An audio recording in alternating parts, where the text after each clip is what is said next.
It's time to get planting. Johnson Brothers Garden Market is more than just a nursery. Come experience acres of beauty. Inspire your garden wish list and let your senses flourish. At Johnson Brothers Garden Market, we'll gladly share our knowledge to help you create beautiful spaces, sprout delicious ingredients, and grow your green thumb. Johnson Brothers Garden Market, inspiring garden living.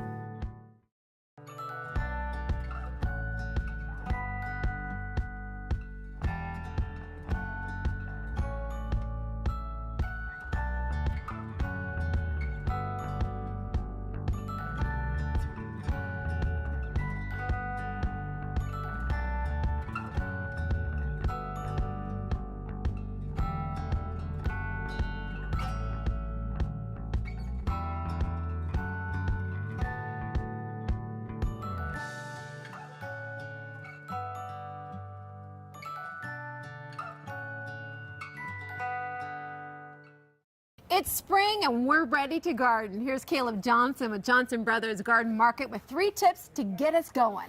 Yeah, so the first one is if you want to have beautiful, healthy, happy plants and spend less time and energy on them later, is make sure the health of your soil is really good. Right. So good soil looks like this. It's crumbly, it takes in water, it lets water drain through so the roots can get oxygen.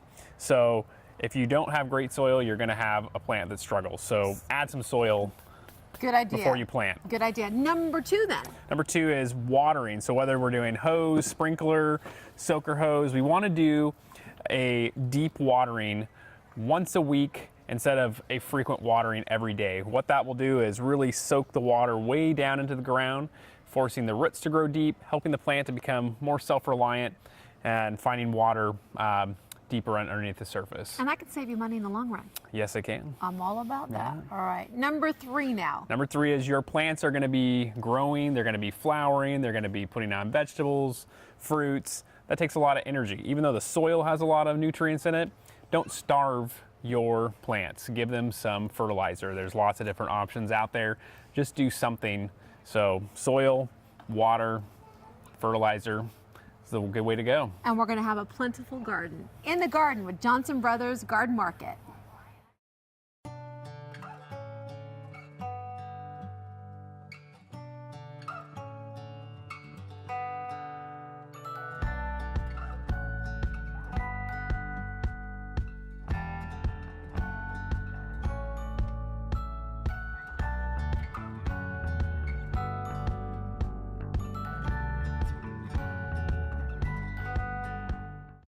Bring in the butterflies to your garden. It's so simple. It all depends on what you're planting. Caleb Johnson, Johnson Brothers Greenhouses. We're talking about flowers to attract the butterflies, but we also have to feed them.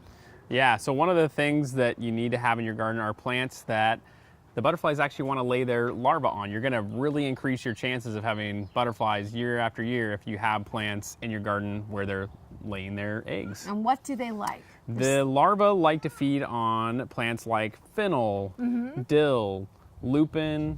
You've got hollyhocks that they really like. Also milkweed and butterfly weed, which they like to lay their larvae on. And I also enjoy the flowers as well. And that's another thing that you have to have. You have to have flowers with nectar because these butterflies are going to be hungry. Yeah, butterflies like to have flowers that have a lot of nectar and kind of little helicopter landing pads. So things like asters, echinacea, marigolds, bee balm, cosmos, verbena, anything where they can just kind of hang out and just go after that nectar. Happy butterflies. Is there anything else that we can do to help our butterflies in the garden? Yeah, a little bit of water source is great. So even like a bird bath or a little fountain would be fantastic so that they can have a little drink after they've had something to eat. You know what I like is that you get to enjoy the butterflies, but in addition, so many beautiful flowers to attract those butterflies in your garden as well.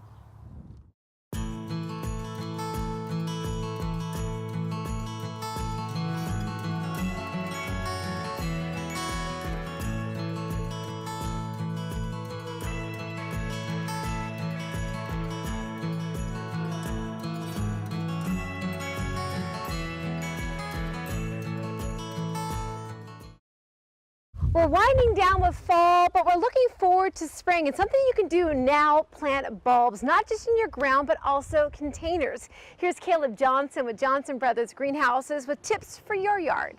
Yeah, so one cool thing you can do is find an old container or an old tin that you have laying around, or buy a new one that looks old, and layer it with different types of bulbs that will bloom early spring. So it creates a kind of a cool look, really easy to do, and you just have to have a little bit of creativity to pull it off. And it's not just like one bulb, like tulips. You're saying have fun, use a variety. Yeah, so what you want to do is take your bigger bulbs like daffodils, plant them all the way down at the bottom, and then add a layer of dirt, and then stagger some, let's say, tulip bulbs around, then add another layer of dirt, and then on the very top layer, put your smaller bulbs like hyacinths, iris, and cover that over the top, and water it in and sit back and let Mother Nature do the rest of the work for you. And you would recommend a bulb planting mix as well as some fertilizer too? Yeah, because in a container, there's no other nutrients really in the ground, so start with a really good soil and make sure you add bone meal or Dutch bulb food, something that's going to provide some calcium for those bulbs. And you just sit back and you watch them grow come spring. I can't wait for this one to grow right here.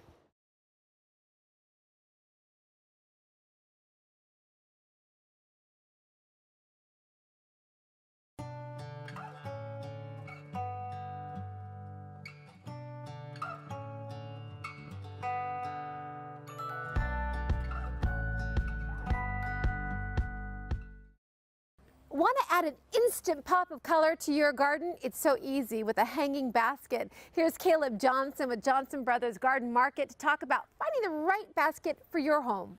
Now, hanging baskets are gorgeous. They can make a splash at your entryway, at your house, or just be a beautiful accent in the backyard. And one of the things that people come in and ask us all the time is, what kind of hanging basket should I get? That's the question I have. And so one of the first things we try to find out is, how much sunlight do you have? If you have 6 hours or less sunlight, you want to stick with things like impatiens, begonias, fuchsias, things that can really handle that deep shade or filtered sunlight. And if you've got the opposite, where you've got a lot of sunshine, doing things that can take it, like a geranium, a petunia, million bells, that's the way to go. So sun or shade, try to find out what kind of light you've got in your yard. And you can add so much color too. I love these yellow flowers. Yeah, there's accent plants like the Thunbergii, the Bacopa, and Lobelia that can actually, you'll see them in sun baskets and shade baskets. They're a little less temperamental, so you can definitely grow those things as accent plants. So it really does take a little bit of research to figure out how much sun your home gets or how much shade. And once you figure that out, pick the right plants, voila, you have color at your home. It's time to get planting. Johnson Brothers Garden Market is more than just a nursery. Come experience acres of beauty. Inspire your garden wish list and let your senses flourish. At Johnson Brothers Garden Market, we'll gladly share our knowledge to help you create beautiful spaces, sprout delicious ingredients, and grow your green thumb. Johnson Brothers Garden Market, inspiring garden living. Summer 2016, what's new for your garden? Here's Caleb Johnson with Johnson Brothers Greenhouses. Are you ready to have some fun? Yes, so my new favorite fun veggie is in the eggplant and tomato family, and it's called a melon pear, and it puts on tiny little grape-sized fruits that taste kind of like a sweet cucumber. Very cool. Right, and you were saying this is an orange eggplant. Yeah, orange eggplant, orange skin instead of purple, and then also the ground cherry, which is kind of like a tomatillo, only you can eat it fresh. It's got kind of a sweet taste, or a lot of people actually make jams and jellies out of it, so pretty interesting. Hey, you ready to turn up the heat? Oh yeah, Carolina Reaper pepper, which is the hottest pepper in the world, so you might as well get the hottest one you can. Might as well. What else is new? Yeah, you've got chickpeas you can grow wasabi, soybeans, so many fun things. Right, and you were saying this bean right here is coveted by chefs. Yeah, it's the dragon's tongue bean, which is kind of purple and green shell, and it's just got a really phenomenal taste. And what's the difference between this pea over here? This bean over here is the red Chinese bean noodle, so it's a really long bean that's red, and you can saute it, grill it, just a fantastic fresh eating veggie you can grow right in your garden. And this looks like spinach. Is it spinach? It's strawberry spinach, so you can actually eat it just like a spinach, and then it puts on a little tiny red fruit that just makes it even more fun. So many fun plants to plant this summer in your garden.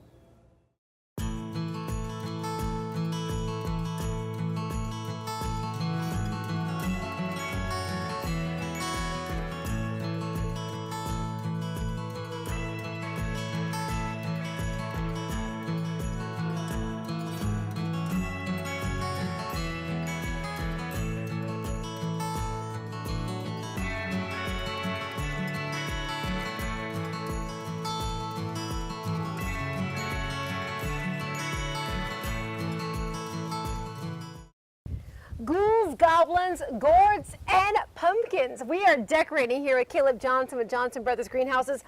A variety, certainly, for this Halloween season. Yeah, there's so many different other squashes, pumpkins, and gourds besides your typical jack-o'-lanterns and butternut squash. So it's fun to kind of see what else is out there that you can decorate with and eat. Yeah, many of these are heirloom. Yeah, a lot of them are heirloom varieties, and you've got stuff like these little Tennessee dancing gourds, which are kind of fun. You can spin them like a top or put a bunch in a bowl. We've got the serpentine, which is like a speckled snake gourd. The Lakota squash, which is kind of like red and black. Apple gourds. The little Seminole squash, which is just a great size. How do you know what you can eat and not eat? Well, that's a great question. Gourds typically are not edible. So gourds are typically going to be white-ish, green, light-colored flesh. Great for decoration, not so much for eating. Right. But all of your pumpkins and squash generally are almost all edible. And they all have different flavors and textures. It makes it fun to decorate your front porch. And I like what your family does. You actually decorate your front porch and then go out during the season and say, this is what's for dinner tonight. Yeah, this might be soup they keep for a long time, so you can continue to eat on some of this stuff well past Thanksgiving. So have fun decorating and eating. Bon appetit.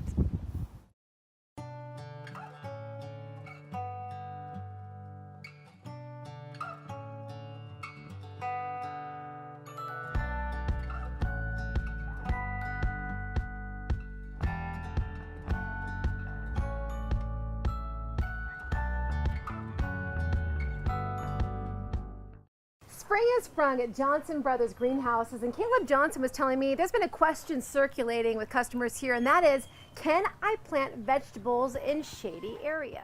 Yeah, you can in fact get away with planting vegetables in a little bit of shade.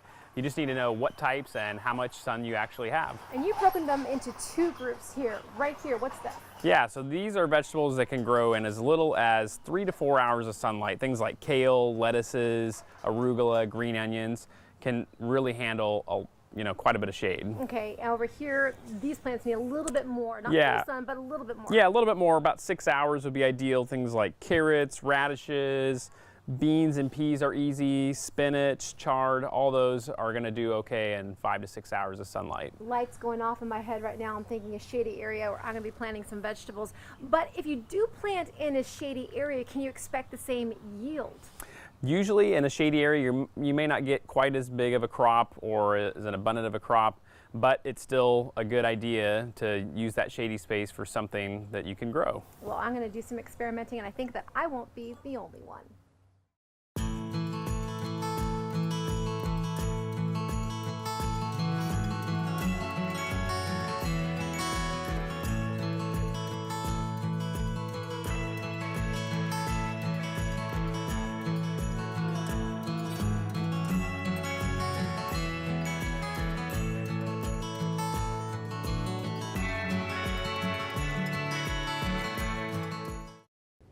Grab your pen and paper. We are going to go to school. A little Fertilizer 101 with Caleb Johnson with Johnson Brothers Greenhouses. We're talking about NPK.